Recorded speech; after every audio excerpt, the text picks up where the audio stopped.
Halo semua, namaku Dora. Aku, Putri dan Bud, dan Peta akan menceritakan kisah suku Israel.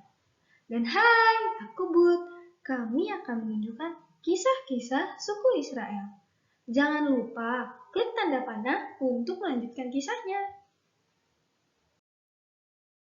Untuk cerita yang pertama, Dora akan mengenalkan kisah suku Israel bersama Othniel. Lihat apa yang dilakukan suku Israel. Mereka melakukan kejahatan. Mereka telah menyakiti hati Tuhan. Lihat, mereka juga menyembah kepada Baal dan Asyera. Apa yang akan dilakukan Allah setelah ini?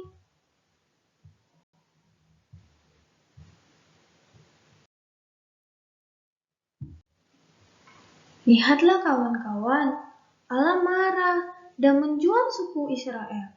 Allah menjual kepada Kusyan Rishyataim, Raja Aram Mesopotamia.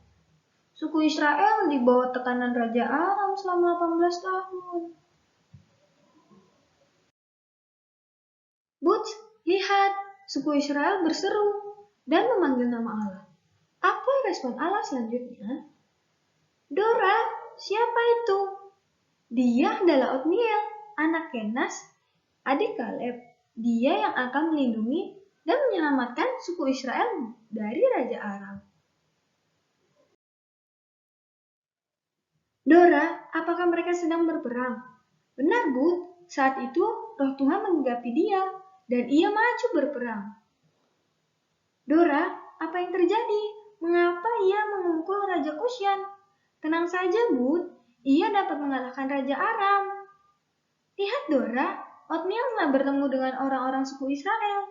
Benar sekali. Othniel telah menolong suku Israel dari tangan Raja Aram. Mari kita lanjut ke kisah berikutnya. Ayo, Bud. Hai, kami akan melanjutkan kisah kami. Kisah kami kali ini akan berasal dari Hakim Ehud. Aku akan membawa Dora dan Bud untuk ke kerajaan Moab. Apakah kalian bisa membantuku untuk menemukan kerajaan Moab? Pilihan pertama, Kingdom of Moab.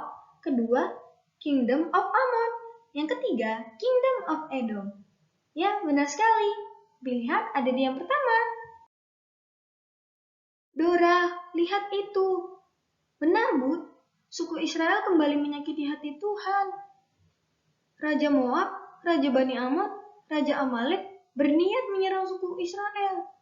Selama 18 tahun, suku Israel akan takluk kepada Raja Eglon. Lihat, mereka berperang. Mereka akan kalah dan dikuasai. Aku sedih. Mengapa harus diperbudak seperti itu? Dora, mereka pergi. Pasti mereka ingin meminta ampun kepada Tuhan. Setelah 18 tahun, akhirnya mereka sadar dan berseru kepada Tuhan.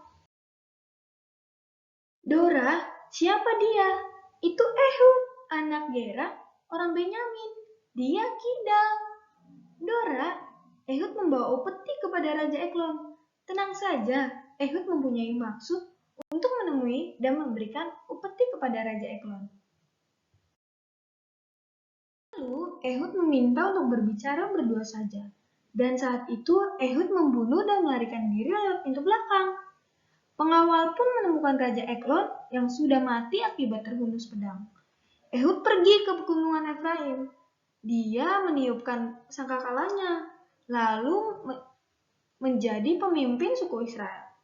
Ehud memimpin bangsa Israel dan berperang, maka suku Israel dipimpin selama 80 tahun. Hai semua, mari kita simak apakah yang terjadi kepada suku Israel setelah Ehud tidak memimpin lagi. Mari kita lanjut. Setelah Ehud mati, suku Israel berulah dan Tuhan menyerahkan ke dalam tangan Yabin, Raja Kanaan. Lihat, mereka meratapi dan berkata bahwa apa yang mereka rasakan selama 20 tahun sangatlah kejam. Terlebih lagi, Sisera mempunyai 900 kereta besi. Lalu orang Israel yang datang kepada Deborah, seorang hakim, istri Lapidot, dan dia juga seorang nabiah. Deborah meminta kepada Barak untuk maju ke Gunung Tabor dan menggerakkan 10.000 orang Bani Naftali dan Bani Zebulun. Deborah pun menyuruh Barak bersiap dan dia akan mengerahkan pasukannya. Barak pun saat perang mengejar tentara-tentara itu. Saat itu Panglima Sisera pergi melepaskan diri dengan berjalan menghampiri kemah Yael, istri Heber. Panglima Sisera meminta beristirahat di dalam dan diizinkan oleh Yael. Yael yang tahu bahwa itu Sisera Raja Kanaan yang kabur dari para perang, maka ia tidak ingin melepaskan kesempatan untuk membunuhnya dengan palu. Saat Barak sedang mencari Sisera, Yael yang keluar dan membawanya masuk untuk menunjukkan bahwa Sisera telah mati. Dilihatnya lah Sisera mati, maka Allah menundukkan Yabin, Raja Kanaan, sampai Israel lenyapkan Yabin. Hai, kali ini cerita kita akan suku Israel ditindas oleh Bani Amon. Karena orang Israel memalingkan muka dan menyembah kepada Baal dan Asyitoret.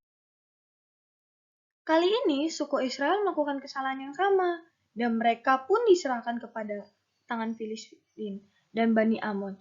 Selama 18 tahun mereka merasakan akan kekejaman yang dilakukan Bani Amon.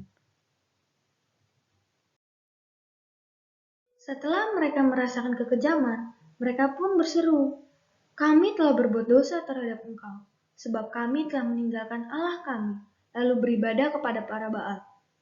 Lalu Tuhan berfirman kepada mereka, "Bukankah aku yang telah menyiapkanmu akan suku-suku yang menindas kamu? Tetapi setelah aku menyelamatkanmu, maka kamu akan meninggalkan aku. Maka sekarang aku tidak akan membantu kamu lagi. Pergilah kepada Allah-Allahmu yang kamu sembah." Lalu mereka terus menyembah. Mereka terus meminta pertolongan, menjauhkan diri dari Allah yang beribadah kepada Tuhan yang lain. Maka Tuhan tidak dapat menahan hatinya dan melihat kesukaran mereka.